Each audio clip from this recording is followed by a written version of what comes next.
Atos capítulo 19, nova tradução. Paulo em Éfeso. Enquanto Apolo estava na cidade de Corinto, Paulo viajou pelo interior da província da Ásia e chegou a Éfeso. Ali encontrou alguns cristãos e perguntou: Quando vocês creram, vocês receberam o Espírito Santo? Eles responderam: Nós nem mesmo sabíamos que existe o Espírito Santo. Então, que tipo de batismo vocês receberam? Perguntou Paulo. O batismo de João Batista, responderam. Então Paulo disse: João batizava aqueles que se arrependiam dos seus pecados e também dizia ao povo de Israel que eles deviam crer naquele que havia de vir depois dele, isto é, em Jesus. Depois de ouvirem isso, aqueles homens foram batizados em nome do Senhor Jesus. Aí Paulo pôs as mãos sobre eles e o Espírito Santo veio sobre eles. Então começaram a falar em línguas estranhas e a anunciar também a mensagem de Deus. Estes homens eram mais ou menos 12. Durante 3 meses, Paulo foi à sinagoga e falou com coragem ao povo. Ele conversava com eles e tentava convencê-los a respeito do reino de Deus. Mas alguns eram teimosos, não acreditavam e, em frente de todos, ainda falavam mal do caminho do Senhor. Então Paulo abandonou a sinagoga, levando os cristãos consigo, e começou a falar diariamente na escola de um homem chamado Tirano. Ele fez isso durante 2 anos, até que todos os moradores da província da Ásia, tanto os judeus como os não-judeus, ouviram a mensagem do Senhor. Os filhos de Seva. Deus fazia milagres extraordinários por meio de Paulo, tanto que as pessoas pegavam lenços e aventais que ele usava e os levavam para os doentes tocarem. E quando estes tocavam neles, ficavam curados. E de outras pessoas saíam os espíritos maus.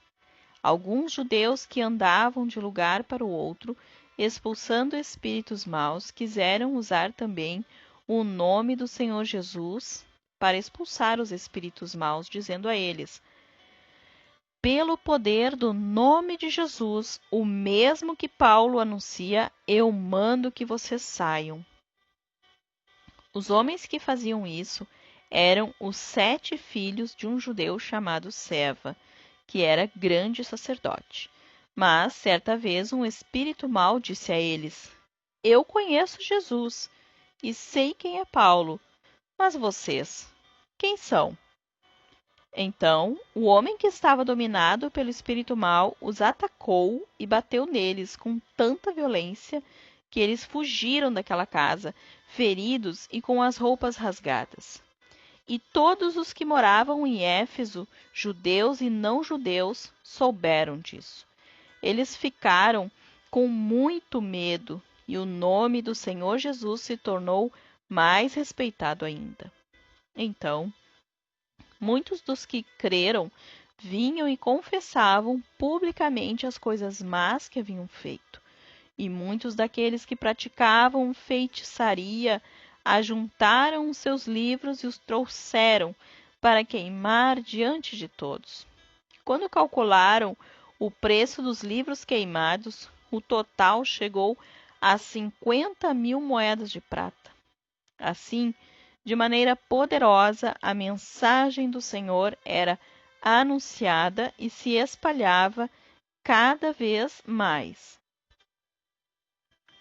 A desordem em Éfeso.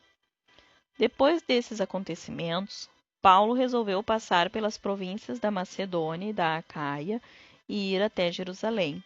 Ele dizia: Depois que eu visitar Jerusalém, preciso ir a Roma. Então, Paulo enviou para a Macedônia 2 dos seus ajudantes, Timóteo e Erasto.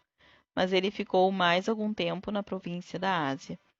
Foi nessa ocasião que houve na cidade de Éfeso uma grande desordem por causa do caminho do Senhor.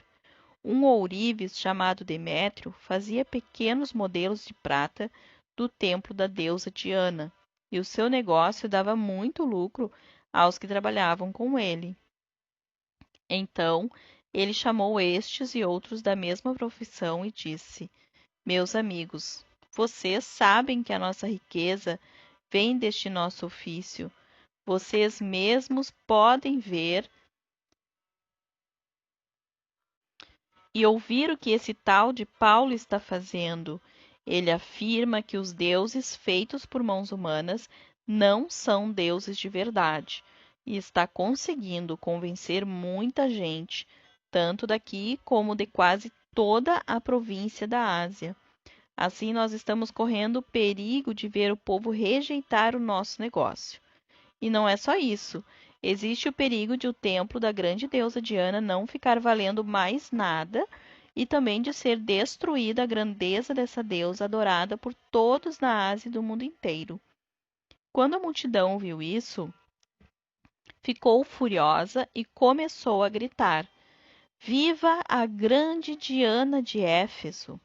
E a confusão se espalhou por toda a cidade.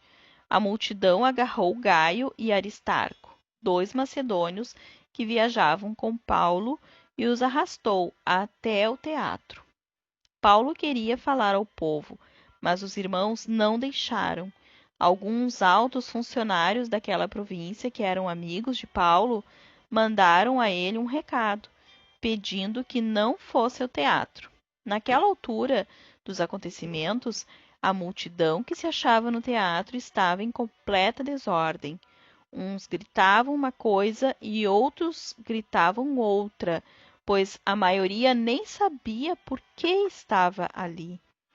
Algumas pessoas ficaram pensando que Alexandre era o culpado, pois os judeus o obrigaram a ir e ficar lá na frente. Aí Alexandre fez um sinal com a mão e tentou falar para se defender diante do povo. Mas, quando perceberam que ele era judeu, ficaram gritando todos juntos a mesma coisa durante 2 horas. Viva a grande Diana de Éfeso! Finalmente, o secretário da prefeitura da cidade conseguiu acalmar o povo. Ele disse o seguinte: Cidadãos de Éfeso, todos sabem que nossa cidade é a guardadora do templo da grande Diana e da pedra sagrada que caiu do céu. Ninguém pode negar isso. Assim, fiquem calmos e não façam nada sem pensar bem. Vocês trouxeram aqui esses homens, mas eles não assaltaram o templo nem ofenderam a nossa deusa. Se Demétrio e os seus ajudantes têm alguma acusação contra alguém, eles podem apresentar suas acusações no tribunal, pois para isso há dias certos de reunião e também existem os governadores. Porém, se vocês querem mais alguma coisa, isso será tratado na reunião do povo, convocada de acordo com a lei, pois corremos o risco de sermos acusados de revolta por causa do que está acontecendo hoje. Não há motivo para toda essa confusão, e nós não poderíamos justificar tudo isso. Depois de dizer essas palavras, ele terminou a reunião.